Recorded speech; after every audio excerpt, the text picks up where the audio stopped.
Welcome back to the Chapter Chats and Chill podcast. Your cozy reading nook where we talk everything about books, tropes, fave characters, and more. This is Elena. This is Marwa. And Emma. And we invite you to get comfortable, grab a cup of tea or coffee, and get ready to enter a world where stories come true.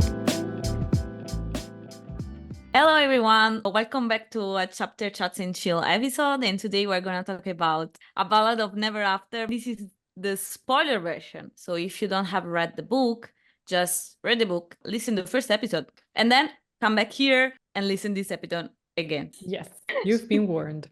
So girls, just choose a topic, plot, ending, or quotes. Do you want to talk about characters, maybe? Yes, Chaos, thank you. I was intrigued by him in the first book, and then I fell in love with him in the second book. That's it, everything I have to say. But the most important part, and that he's the monster created by the Valors, Yeah. By his family. Yeah, I didn't see it coming at all. I wasn't expecting him to be the monster. But yeah. Let me tell you, maybe after reading all of these fantasy books, I've developed a sixth sense for these things, because from the moment when he was introduced into the series, I knew there was something sketchy underneath his personality. Really? Yes, I knew there was more to him, but I couldn't really pinpoint what that was. I didn't think he was related to the art like that. I thought maybe Jax, because he was being so sneaky and reserved. He kept everything by himself. But We talk no. about the fact that Jax wanted to open the Yes, art. please. Let's Go back. you read about it, right? In Carabao. Yeah. Can you explain me this? I didn't like her. I didn't like Donatella. I'm not a big fan of her, to be honest. She was selfish and she didn't care about him. She doesn't love him. And Yes, it's so stupid. Going back in time to that point. yeah. Oh, wait, but maybe because I remember from the first book, they say that the fates are actually doomed to kind of go back every time to their thing. So for example, for Lala, it's the thing about the marriages, and she keeps trying to. So They're doomed until they break the curse. But Okay. he broke it with Donatella. So Really? yeah, that's why he wanted to go back, because he believes that she's his only true love. Because he kissed because her. she didn't die. Yes. But okay. the curse is still on because the other girls after her died, right? Yeah, but she's still his true love. So maybe... Yeah, but in the third book, you're gonna know But more, of course. Wait, though. If he believes that the curse has been broken and Donatella is how can we define her? He's not mate, but the person he's supposed to be, his true love. Then what is going on? Why did he have other stories? If he's so committed to her that he wants to go back in time, what are you doing having fun with other girls that are not Donatella? Do you want to go back in time? But then what? Do you want Donatella that love you back? Or yes, I think that's what he wanted. Wait. Though I think maybe he thinks that's why he wants to go back, because he's in denial. But actually, he wants to go back because he knows he can't hold himself back. And so he's trying to protect Evangeline, because he knows that if they keep doing whatever they've been doing, at a certain point he will kill her because of the Archer and the Fox story, curse, whatever that is. And so maybe it's his best attempt to try and avoid that destiny for her. But it's still wrong, in my opinion, in my humble opinion. It's messed up a lot. Yeah, that's stupid. Let Evangeline make her own choices. True. Can I also say, circling back to Chaos, there is one scene in particular. So when they were in this castle, whatever the vampire house is, and I don't remember the specifics of why. Maybe Evangeline had been bitten by a vampire, right? Yeah, she has been bitten so that her wounds could heal rapidly. And yes, all she could think about was Jax and how she wanted him so bad in that moment. And that was so hard, actually. I even have the quote. Wait. The quote says, she wanted Jax to stop her struggling. She wanted him to rip chaos off her chest so that he could pin her to the bed instead. I mean, Yes, I I remember loved that it. one. Oh my I mean, God. and I think if this wasn't a young adult, it probably would have had some a lot potential of there. fights. Yeah. I mean, Some- one way or what happened another. after? Yeah. Anyways, I really loved that part. And also like besides, the spice and the tension and everything, the way like her feelings were written in such like a raw way with respect to the other parts of, especially the first book when she was mostly like, I'm in love with Jax, he's so sweet, everything's like flowers and innocence and stuff like that, mostly, not every time, but like, I don't know. I enjoyed this part. It was good. Yeah. Yeah. Like the scene in the hallway, Lala's engagement party, or the one at the end where Evangeline was injured and he had to rip her gown in order to band-aid her back. That was also so hot. Also, when it was his turn to be injured, Yeah. spice potential. And I love Yeah. this because so often it's the girl or the woman or the female fae, whatever, to be the one injured or like to have, the scars trope. Who did this to you and stuff like that. And the guy saving them or like taking care of them, which is very cute and like sweet and also like spicy sometimes. But I also love when it's like the opposite and, it's fair to have both options. And so in this book, it's like very, how can you say, like you get a little bit of everything. And by the way, Evangeline is always injured. So for once, Jax was injured. Yeah. Yeah. I was going to talk about the scene where they slept together. That was so sweet, especially the morning after that. Like I was giggling and kicking my feet like a teenager while reading that part. Yes. That was Same. so good. But what came after was also kind of heartbreaking. Like I wish they never have left the inn and never found out about the Mirthstone. I have a quote from that scene. Can I say it? Yes, go Yes, on. please. In the morning, you can forget it. You can go back to pretending you don't like me, and I can pretend that I don't care. But for tonight, let me pretend you're mine. I mean, I remember that scene. oh my God. Yeah. I mean, what can I say? Nothing. Speechless. You need time to process that. And also, I really liked the truth stone and the little like secrets that came from being close to it and using it. And I hated the mirth stone. But I knew, especially because you have such a great scene. Like Yeah. they let their guards down, they sleep together, they're so cute and kind of like in love or admitting maybe their feelings for one another. So again, I had a feeling that this was too good to be true. Yeah, true, right? Fortunately. But maybe I'm still hoping for the third book. Do you want to talk about Lala? Maybe more in depth? Yes. I remember I'm disappointed in her, but I don't remember what exactly she did. No, actually, it's the same. Really? You're our only hope. Well, she teamed up with Jax and she betrayed Evangeline, like she cursed her. Oh yeah. Yeah, so that she was tied to Apollo. I Oh Yeah. yes. That was so Yeah. bad, actually. I was like, I was shocked. Girl. And then Actually, she took her for a fool. She started talking about the prophecy and then she goes like Yes. going and all. So Evangeline thought it was because of the curse regarding the Valor's prophecy. But no, she was like cursing her. Yes, and she curses Evangeline, but she also knows there is no way of breaking the curse, right? Yeah, that was too bad.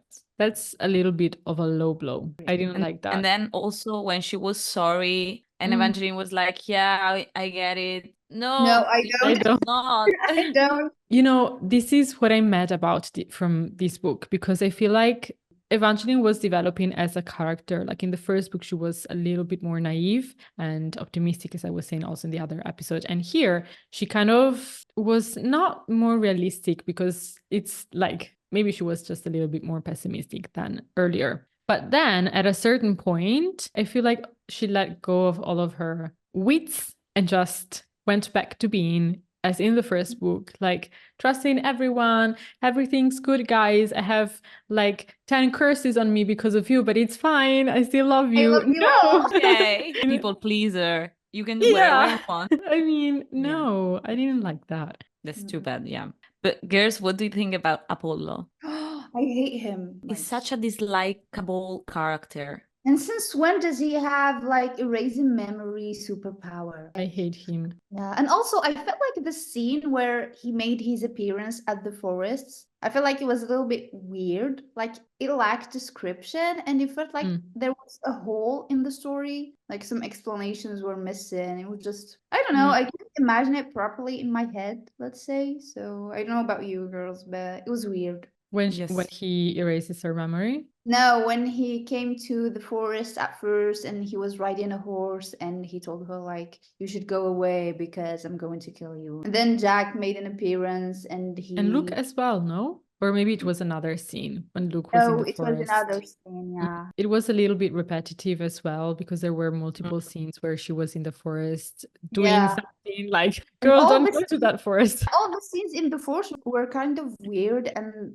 they lacked again some descriptions, like they were just they felt dispatched. I don't know. You're gonna hate even more Apollo in the next book. Yeah, I mean, because he's lying to her face. I don't remember when he erased her memories. Did he like see her memories as well? Or was it just taking them out and Actually, they were both seeing them at the same time, and she was like begging him not to erase some memories, but he did it anyway. So, by the way, that's There also was- like assault, Yeah. non-consensual. Obviously, I hate him so much. Yeah. But also, I don't understand why. I mean, why? Because like they're married, but he never cared about her. Not really. Like when he first met her, he didn't care at all. He looked at her once and then that was it. And he was only interested in her because Jax was kind of like a little bit flirting to make him Yes. interested in her. I can tell that we are gonna know a little bit more about it, but I think that this is one of the biggest plot hole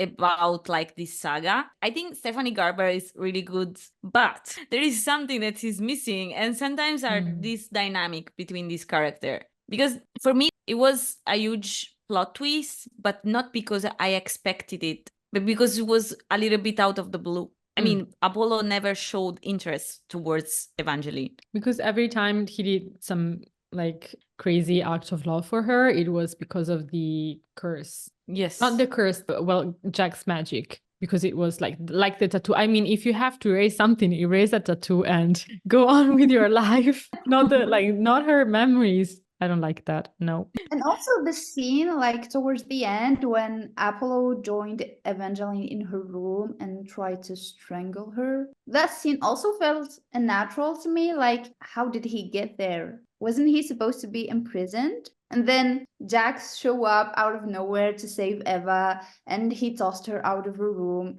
And they just left Apollo in the room, actually. Like, what the fuck? Why did you leave him behind? Actually, most of the parts where Apollo is involved are weird. Sketchy. And also, the story about the new crown prince, like, That's so stupid. what the fuck? I mean, yeah, I think his brain is probably still stoned from, the first curse because I don't know. Yeah, that was so weird, but okay. Yeah, that makes zero sense. Yeah. But wait, who's another character that could be compared to Apollo and Tamlin? Oh yeah, of course. I was wondering, like, okay, no, let's keep Tamlin. Kiss, marry, and kill. And you have Apollo, Luke, and Tamlin. What do you do? Oh my god. You become a nun. You don't have to deal with it. What do you do? I think I'm gonna kill Luke and probably marry. No, sorry. I'm gonna kill Apollo Yeah. and I'm gonna kiss Luke. No, I'm gonna kiss Tamlin because he's not ugly. Well, let's face it, the guy is handsome.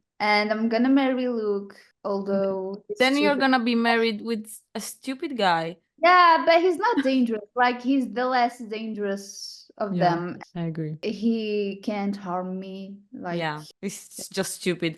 yeah, I don't want my memories to be erased. Yeah. No, thank you. How about you? What would you pick? I think the same. I remember I hate Tamlin, but I don't remember. He locked Like, her it was- in the house. Okay, yeah.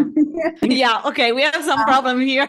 So Yeah. yeah, the same. I'm gonna marry the stupid guy. Stupid is better than dangerous at some point. True. So Stupid could be dangerous, but I don't think in Luke's case. I mean, No. he's a vampire as long as he maybe like he can do as in Twilight and drink reindeer. But It's gonna be I shiny. mean, or maybe, yeah, I agree. But it was a difficult. Yeah, they're all despicable, to be honest. Yes. Emma, what about you? I would do the same as you. Yeah. So what do you think about the final? It was really heartbreaking. Like he was all crying and sad and He's going to crying. sacrifice himself. Yeah. Yeah, same. Sad. Like I kept hoping he would change his mind, honestly, but he didn't. Well, he did save Evangeline, like going back. No, you know what? I think he actually like he meant to save her, but eventually he left her with Apollo, and then Apollo erased her memory, right? I don't know why he wasn't there at the very end. Like, I where don't did he? remember. Because he went back in time, like he sacrificed the gems to bring back Evangeline to life. Then they went back. I think he was inside the arch to prevent chaos from going Yeah, out. to kill Evangeline. Yes, that's right. That's Was right. with a girl. Yeah. Yeah, but again, like you have to choose your priorities well. By now, you should know that when you leave like she's not stupid, but let's face it, whenever she was kind of on her own, she did like things that put her in danger.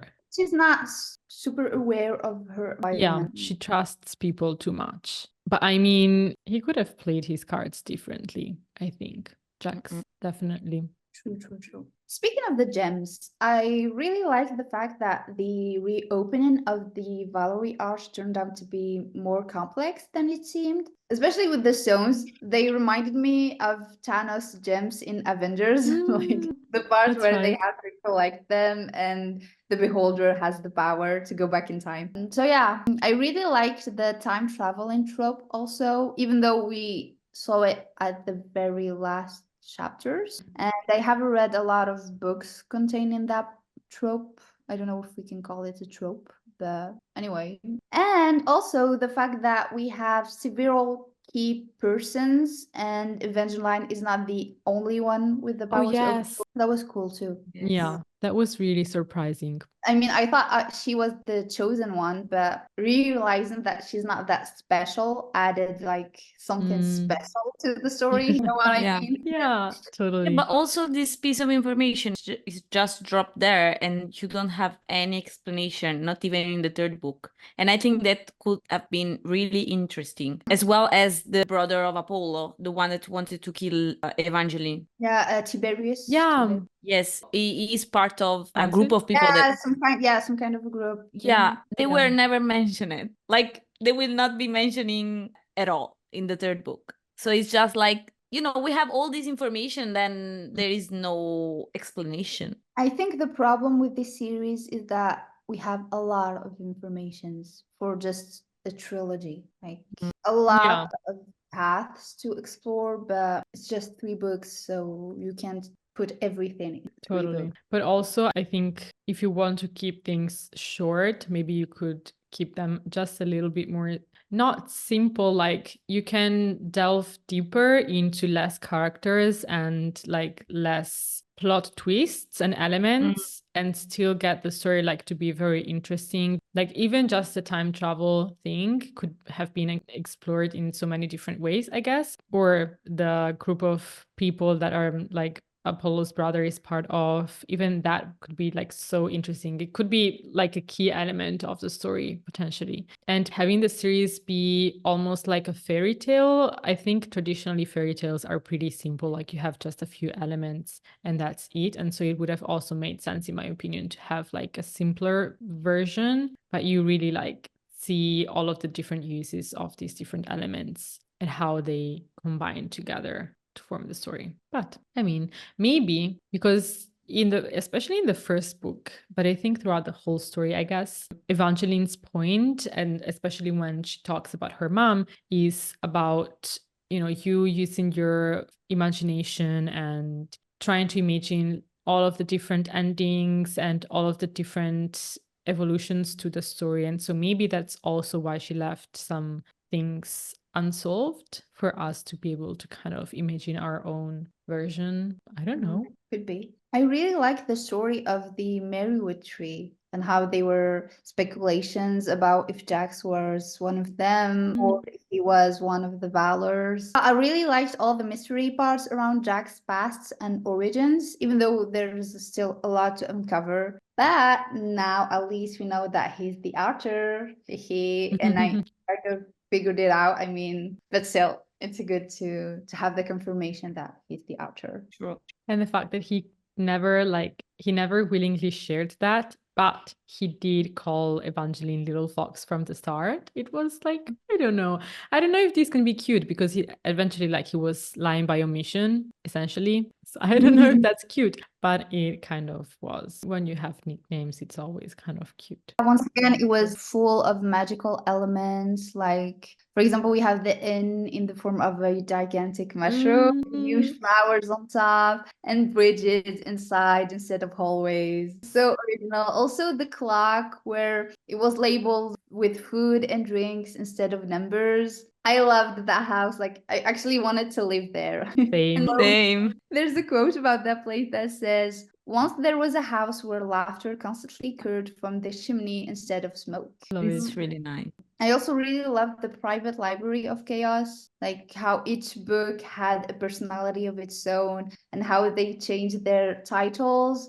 and illustrations depending on the moods and on who's reading them. Like, I found that so unique. Actually, the book contains a lot of unique and quirky elements, and that's really a huge point. Like, it adds a lot to the story, in my opinion. And also to the character. I mean, the guy has a library. Just Yeah. saying. Just saying. Another thing that I think is very interesting is that they say at a certain point of the book, and I don't really remember when, but you become a fate. It's not that you were born a fate. And I think that's very intriguing. Actually, I had lent the first book of the series to a friend of mine, and she actually hasn't finished it. Like, she gave me the book back because she didn't love it. But it was her first time reading a fantasy book in English. She's Italian. And so she said also the reading experience was maybe a part of it. Yeah, I agree. I remember I had some problem at the beginning when I was switching, Same. especially with fantasy. Yeah, and especially with paper books, because if you have a Kindle or an app, you can more easily search for the translation of words, I think, if you're reading the paper book. I don't mind because I've always loved foreign languages, and so I always keep my telephone nearby and just type the words and stuff. But I get that it's an extra barrier maybe besides the language for someone whose first language isn't English. But I mean, the good thing is that the copy is back on my bookshelf. So Cool. girls, I think I have a few more quotes about this book. Wait. Okay, this one I really liked. It's still from the 1% of the book, so not really a spoiler, but Evangeline had never been afraid of the dark before. Dark was for stars and dreams and the magic that took place in between days. It kind of reminded me of the quote of Sarah J. Maas. I love the quote. I just reread it. I think I have it on one of my IG stories from today, because I was just rereading it and it made me want to reread the whole ACOTAR series, actually. Yeah, I don't know. It's special. I also have another one that is spicy, kind of, and I loved. It says, Jax flashed a smile that was far more wicked than welcoming. Glad to know you're thinking about me when you kiss your husband. Yeah, I love that one. That one. Wait a minute. The guy has no limits. But we kind of like him for that, so it's fine. And another one. Okay, if she were a book, she would have felt as if her pages were slowly being torn free of the spine. I actually marked that one as well. I have one, pretty cute one. My mother used to say, the secret to staying in love is having someone who will catch you when you start to fall out of it. And I promise to always catch you. Oh, I know, right? that's too sweet. But the mom, do we learn anything else about her in the third book? Nothing. Are you? No.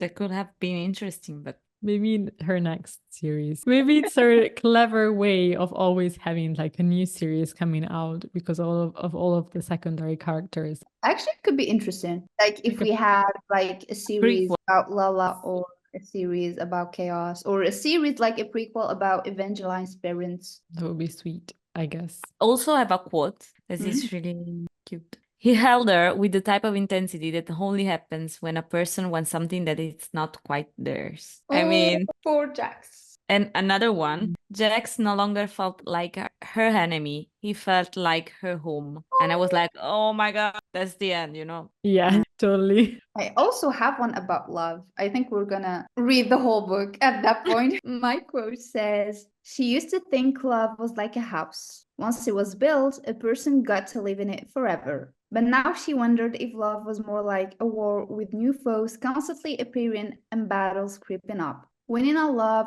was less about succeeding in a battle and more about continuing to fight, to choose the person you loved as the one you were willing to die for over and over." This one is deep. Yeah, that's so true. We need a second after this one. Can you call the ambulance? Okay, I also have. Wait, yes, here it is. And for a second, she wondered what that would be like. She imagined him taking her lips right there in the middle of the party, tangling his fingers through her hair, holding her close while everyone watched. What are you telling me? The power. Oh my. Yes.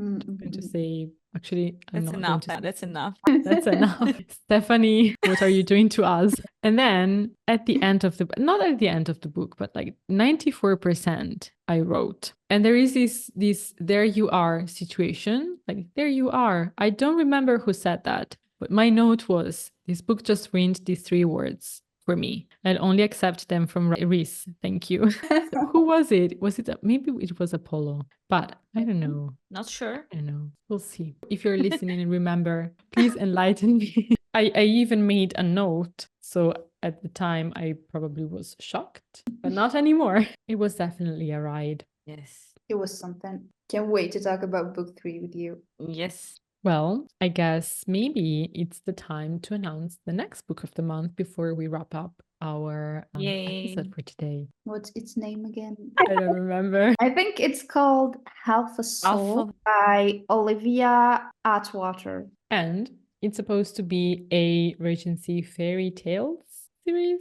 It said it's good for Bridgerton fans who want a little bit of fantasy. And I think we're like the target audience. Yes. for sure. By the way, Bridgerton is gonna be out soon, right? Yes, Yes. the 2nd Nice. or the 5th of May. I don't know. Yeah. But it's going to be in 2 parts. Like the So first the vibes are there. Yeah, the first part is gonna be aired in the first part of May, and the second one in June, I think. I think I'm just going to wait, probably. Yeah, I don't know why they like separated them, because I like to binge watch the whole series. Same. And I honestly, I don't know what the streaming platforms are doing because I was watching Daisy Jones and the Six on Amazon Prime Video and they introduced advertisements. Yes, they started doing that on Amazon Prime. Yeah. Jeff, what is your plan here? Because I don't like it. And also, I don't think it makes sense. I mean, you're already paying Yeah, it's a for the shame. platform. I don't Mm. know. But on another note, I'm enjoying the series. Thank you, Marwa. So You're welcome. I love that there is like the little interview clips. And it Okay. feels like the group were really, really real because you have like quotes and records and the lyrics of the songs and everything. Like everything is in the book.